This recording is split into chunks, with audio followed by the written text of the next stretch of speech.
Welcome to Game of Roses. I'm Chad Kultgen, and I am still trying to pick up the pieces after the devastating news came out yesterday that ABC has not ordered a season of Bachelorette this year.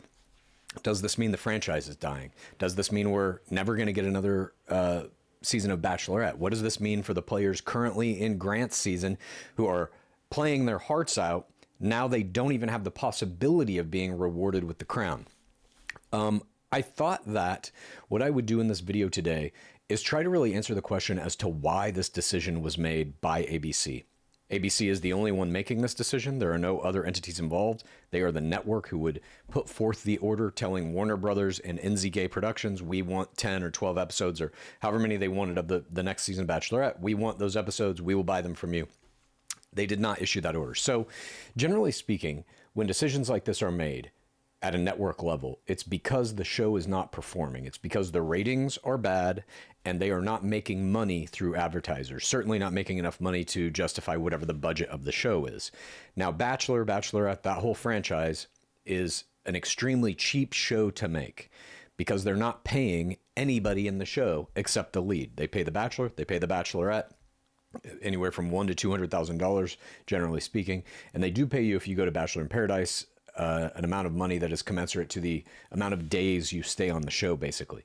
But in terms of the players, the rookies that come into their first season of Bachelor or Bachelorette, they are not paid anything. So the only real money they're paying is basically the production cost, flying around the world, putting them up in the mansion, renting the mansion, all that kind of stuff. So if we're looking at this from a purely business decision kind of strategy, I guess, does it make sense to just look at the ratings and say they canceled it because of ratings? So what I wanted to do was look at the ratings of Jen Tran's season, which may be the last season of The Bachelorette we'll ever have, and then go back in time all the way to Hannah Brown's season and take a look at how these seasons have performed and see if indeed maybe that is the reason that they have canceled The Bachelorette this season. So let's take a look here at Jen Tran's ratings. And you can see there are two numbers here. If you don't know how to read TV ratings, I'll explain this to some degree. You have a demo rating, the 18 to 49-year-old demo, and you have viewers, the raw number in millions there. So the raw number of viewers in millions is essentially meaningless. It's a nice number to be able to say. We have, Jen Tran's night one there had 2.801 million viewers. Great. But that number in the demo is what they base ad rates on. And that number is the percentage of people who are 18 to 49 that are watching this show. So they have about 0.5% there. These numbers back in the heyday of television, they would be getting 15 point something. Now we're at this era of network television. And I also want to preface all these ratings that we're about to look at. You will see them going down year after year. And that is not necessarily a reflection of if people are tuning into the show anymore or not. It's simply that network TV is dying and has been dying really ever since Netflix started producing original content and everything started moving to streaming. Almost no one watches network TV anymore, at least not in the same capacity. So let's take all those things into account and take a look here at Jen Tran's ratings. You can also see the demo change and the viewer change. These numbers to the right of, like, in her night one, which was July 8th, 2024, she had a 0.45 in the demo. That was a 28.57% increase from the prior season, Charity Lawson's season 20, from her night one.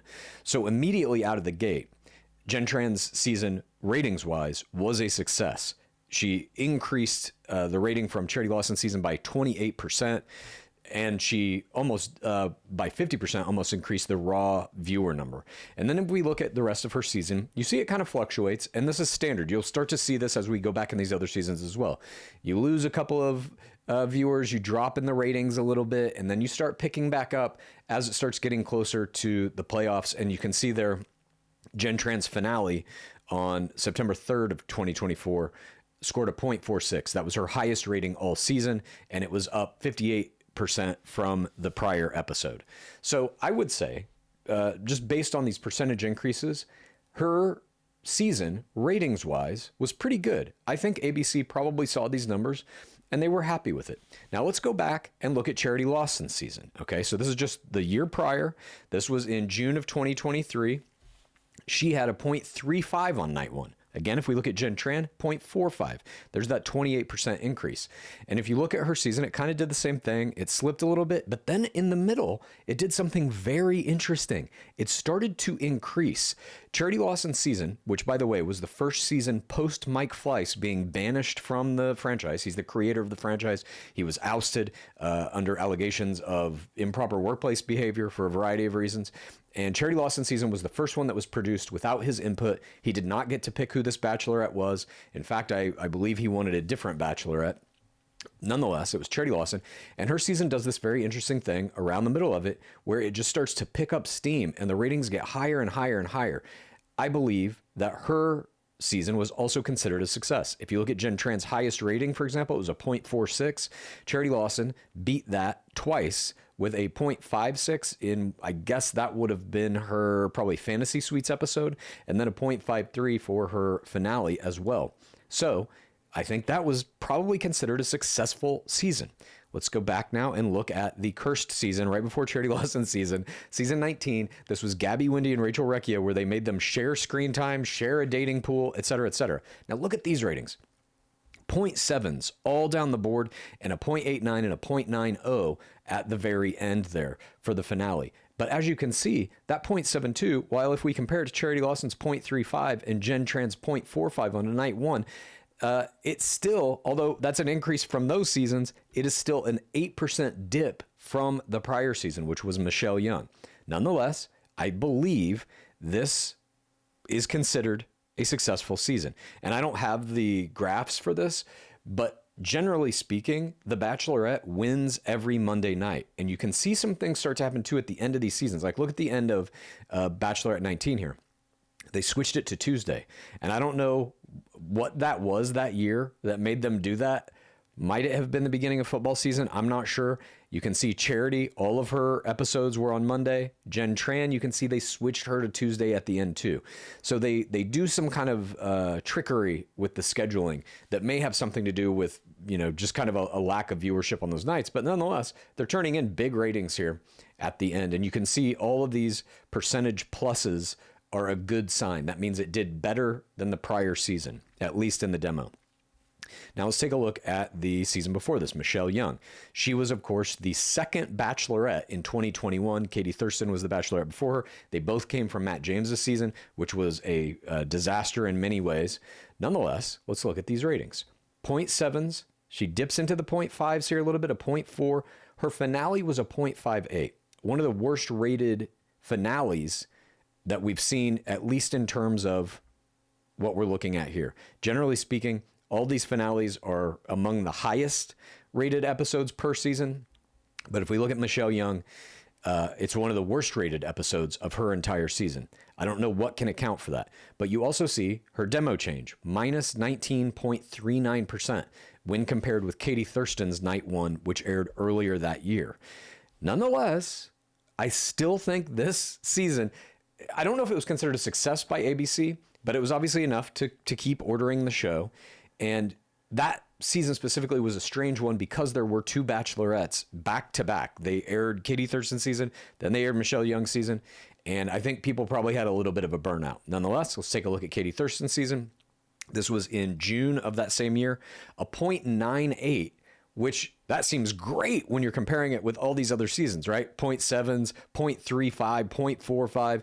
But look at Katie Thurston, 0.98. That still is a 30% decrease from Bachelorette season 16, Claire Crawley and Tayshia Adams, which had a host of reasons for why people might have tuned into that a little bit more. Nonetheless, these numbers are good. And in many cases, she was winning her Monday night slots.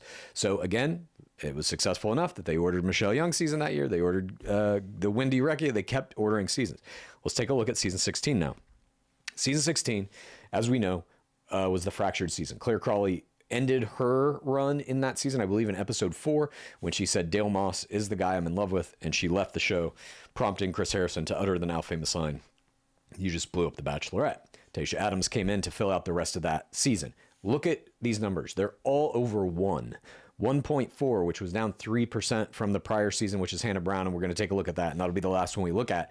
But all of these numbers are 1 point something. Many of them are increases percentage-wise. all of the viewers are raw viewers are 4 million or higher, hitting 5 million in some cases. And if we look then again at Katie Thurston's season, this is the season where only one episode, the penultimate episode there hit, or no, I'm sorry, there's two episodes. The penultimate episode and her finale were over 1.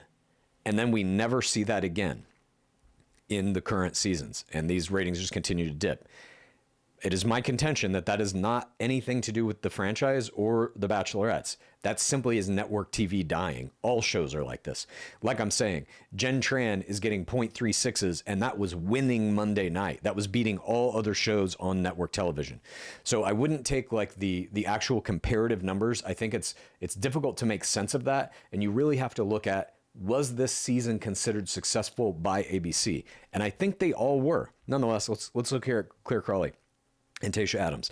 These numbers by today's standards, and this is only 5 years ago, are unthinkable. If The Bachelor was pulling numbers like this, they would be ordering nonstop shows. There would be 2 Bachelors every year, 2 Bachelorettes, 2 Golden Bachelors, 10 Bachelor in Paradises, but numbers like this don't really exist anymore. Now let's take a look at Hannah Brown. So, and again, you have to remember, I didn't mention this, but this season, the Claire Crawley, Tayshia Adams season, was the first one shot during the pandemic. They were scheduled to shoot Claire Crawley's night 1 literally on the day the lockdown was issued. So they postponed it, and that's why you see the air date of this season is October instead of the other ones are, May, June, July. They're all in the summer. So this one was, because of that pause, I think maybe there was more interest in it. The only Bachelor product we had in the time from when they put production on pause to the time this season came out was Listen to Your Heart, which did not do well. It was the second lowest rated Bachelor product of all time after Golden Bachelorette, Joan Vassos's inaugural season. But nonetheless, let's take a look here at Hannah Brown's ratings. So you can see she had a 2.1. She was over 2 in her finale. A bunch of things that are like increases from the prior season. But look at her night 1.35. That is a minus 24.16% from the prior season. So you can look at Hannah Brown, and she's arguably the most successful Bachelorette of all time, at least in terms of Instagram followers. But her season really was just on the same kind of path that all of these seasons have been, at least in this modern era, post-pandemic, or she was pre-pandemic. She was the last Bachelorette before the pandemic. So we look at all these seasons, and what can we really glean from this? I think it gives us an answer to, is it the ratings that have made them make this decision to not order The Bachelorette?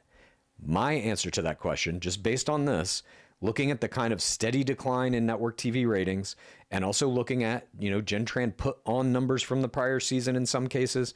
And again, she was winning most of her Monday nights. She was like the most watched show, at least in the demographic, across all networks. I don't think it was the ratings. I don't think that's why they chose to do this, even though that's the most common reason shows get canceled or don't get ordered, is because the ratings can't justify the budget of the show, essentially. I don't think that's the case here. I think, personally, I have no evidence to back this up, and there's a room full of about 10 people who probably know the true answer to this. I don't know if we'll ever get the true answer. I think the way they ended Jen Tran's season is the reason they are not reordering it. Devin Strader and Marcus Schoberg, her 2 finalists, and obviously Devin Strader was her ring winner. They had credible allegations against them that were, not great. You can look all that up if you want to. And obviously Devin dumping Jen almost immediately after the show ended, then coming out and doing that horrible hot seat that the producers made her sit through, and then having Jesse Palmer say, "Hey, do you want to rewatch The Proposal?" And Jen Tran audibly saying, "Do I have a choice?" That moment, I think, made it very hard to make another Bachelorette. They now know if they cast a Bachelorette and one guy in that season who makes it, probably the top 6, I would say, if one of those guys has any allegations against him, restraining orders, any of that kind of stuff, it's death for the franchise. They have lost so many viewers already because of what they did to Jen Tran. I don't know if it's going to come back, or I don't know if they can bounce back without having a pristine season of Bachelorette. And I think that ultimately was the decision, or was the driving factor in the decision. I think the producers and the network might have come together and said, look, we're trying to find guys, and we can't be 100% certain that they don't have some shady shit in their background, and we can't have another season like that. I don't know if this is true. This is just what I'm getting from the numbers. It just doesn't seem to me like the ratings have anything to do with this decision. I could be wrong, but that's what I'm getting out of this. Thank you for joining me. I'm going to keep digging around and trying to figure this out because it's keeping me up nights. Why would they have canceled The Bachelorette? The Bachelor and The Bachelorette are the same show, essentially. I know they don't view it that way, but they are. You watch rookies come into The Bachelor and play to their best of their abilities in the hopes that they get to be the Bachelorette. The story we're watching as an audience is not just who's going to get married to the Bachelor and then, okay, reset. Now who's going to get married to the Bachelorette? The story we're watching is the story of one woman, whoever that happens to be per season in The Bachelor, that goes through that process, gets her heart broken, and then gets the reward of now dating 30 guys. We get to watch her story have some kind of a conclusion. That story plays out over both of these franchise series. You cannot just cut it off. You can't just end on Bachelor and be like, and now Bachelor in Paradise. Because also, there's going to be 50% fewer guys to choose from in Paradise. There aren't going to be a rookie crop of men on the season of Bachelorette. So who are the guys that are going to be on Paradise? We're going to see some guys from Jen Tran's season. Obviously, Hakeem Moulton and Jonathan Johnson, they were asked pretty much on the men tell all if they wanted to come. I don't know if they're in relationships now. I don't know if that's still going to stick, but it's them. And then who? How far back in this franchise do you go? If you're really trying to rebrand Paradise and make it feel like something brand new, you can't be digging guys out of old seasons and trick us into thinking like, oh, it's a completely new show. So I don't know. I think they're doing grave damage to the franchise. It also opens up a window where there is no Bachelor content on television. And so anybody who's a Bachelor fan and needs their fix of watching a reality TV dating format, you're going to be watching Love Island. You're going to be watching Love is Blind, and you may not come back. I got to say, after watching Love Island season 6 USA, I was like, Paradise it cannot hold a candle to what they are doing on Love Island. I will, of course, always watch all the Bachelor product, but I think they've really done something bad here that is going to be detrimental to the franchise for a very long time. And I'm just trying to figure out why they would make that decision. Again, I don't think it's the ratings. I think it's something else. And the thing that seems most logical to me is they are gun shy about casting a season that might have some guys with allegations in their past. I could be wrong. That's just how I'm seeing it. Thank you very much for joining me. And like I said, I'll be digging into as much of this as I can to try and figure out why this is happening and what is the future of this franchise.